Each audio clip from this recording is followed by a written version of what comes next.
उल्लास विकास को YouTube पर subscribe करें और बेल आइकन को भी दबाएं।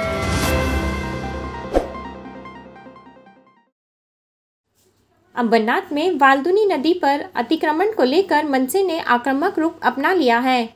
मनसे ने जल अनशन तब शुरू किया जब नगर निगम के अधिकारियों ने नदी पर काम रोक दिया और ठेकेदारों से कहा कि अगर उसने काम फिर से शुरू किया तो उसे काली सूची में डाल दिया जाएगा। मनसे कार्यकर्ताओं ने यह भी कहा कि अगर ठेकेदार फिर से काम शुरू करता है तो उसका स्वागत बांस और डंडों से किया जाएगा। कुछ दिन पहले Ambarnath cooperative community farming society ने अंबरनाथ पूर्व में लोकनगरी बाईपास के पास गोविंद तीर्थ ब्रिज के पास बहने वाली वाल्दुनी सहायक नदी पर अतिक्रमण का आरोप लगाया था। शमशान घाट के पास लोकनगरी पुल के किनारे, जहां वाल्दुनी नदी प्राकृतिक रूप से बहने वाली एक सहायक नदी है, बड़ी संख्या में जेसीबी तैनात करके निर्माण भी शुरू किया गया था।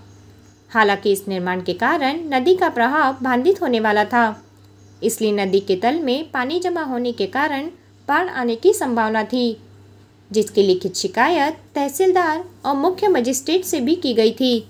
ठेकेदार द्वारा लगातार की जा रही मनमानी के कारण मनसे कल्याण जिला के मनसे उपाध्यक्ष शैलेश शिर्के और अंबरनाथ में मनसे पदाधिकारियों ने लोकनगरी बाईपास के पास आमरण अनशन शुरू कर दिया।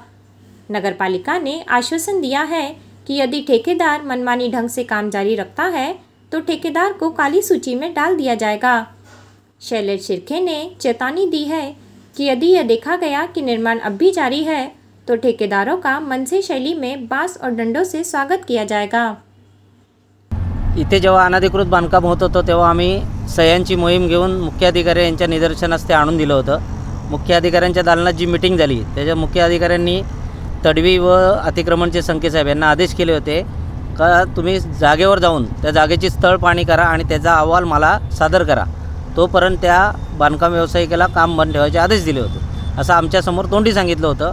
आम्ही ते एक्सेप्ट केलं। आम्ही 5-6 दिवस शांत राहिलो, पण इथं बघितलं तर काम चालू होतं। त्याच्यानंतर आम्ही सीओ साहेबांना परत भेटलो का साहेब काम चालू आहे, तुम्ही दिलेला शब्द कॉन्ट्रॅक्टरनी मनावर घेतलेला नाही। तर सीओ साहेबांनी त्या दिवशी 29 तारखेला त्याला लेखी आदेश काढले।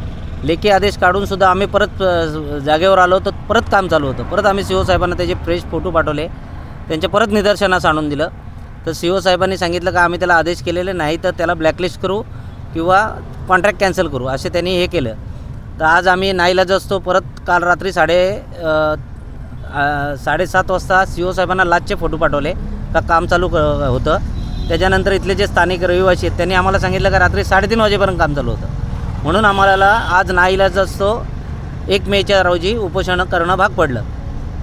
तर आत्ता नगरपालिकेचे कर्मचारी येऊन त्यांनी आम्हाला एक लेटर दिलं का सदर ज्या कॉन्ट्रॅक्टरला आपण त्यांनी मेल आमचा एक्सेप्ट केला आहे काय आणि तुम्ही सांगितल्याप्रमाणे आम्ही पुढील आदेश होतोच काम बंद ठेवतो असं त्यांनी आम्हाला पत्र पाठवलं आहे। आणि काल नगरपालिकेने अजून एक 30 तारखेचं आम्हाला पत्र दिलं, त्याच्यामध्ये मेन्शन केलं आहे का जर कॉन्ट्रॅक्टरनी ऐकला नाही तर आम्ही त्याला ब्लॅकलिस्ट करू, अन्यथा त्याचं टेंडर कॅन्सल करू असे आम्हाला पत्र पाठवलं त्यांनी। पण पहिली गोष्ट याच्यात जे सिटी इंजिनियर येतात त्यांचा खूप मोठा रोल असतो, तहसीलदारचे जे माणसं असतात त्यांचा खूप मोठा रोल असतो, कारण त्यांच्यावर त्यांची मालकी असते। त्याच्यामुळे आपण जर एखाद्याला काम थांबवायला गेलं तर तो बोलतो तुझा काय वास्ता याच्यामध्ये।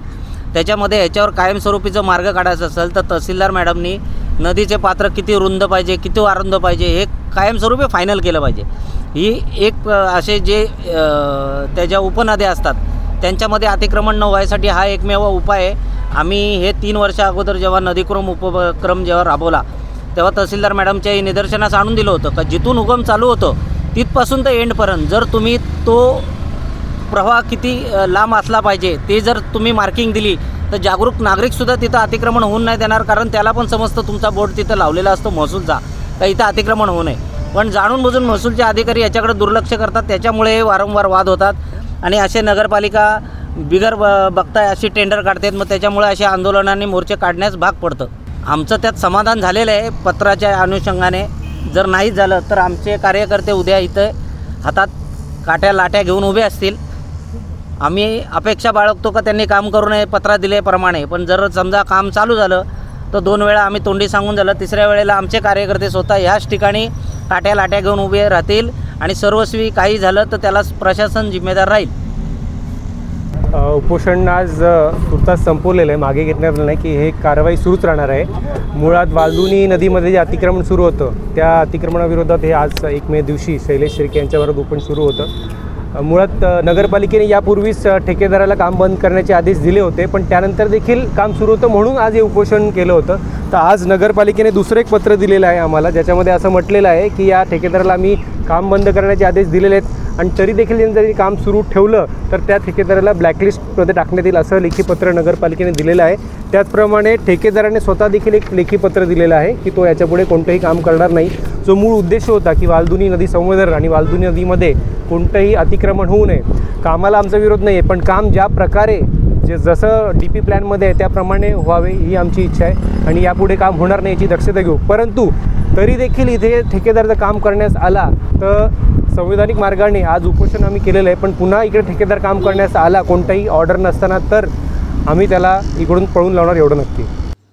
ब्यूरो रिपोर्ट अंबरनाथ उल्लास विकास। उल्लास विकास को YouTube पर सब्सक्राइब करें और बेल आइकन को भी दबाएं।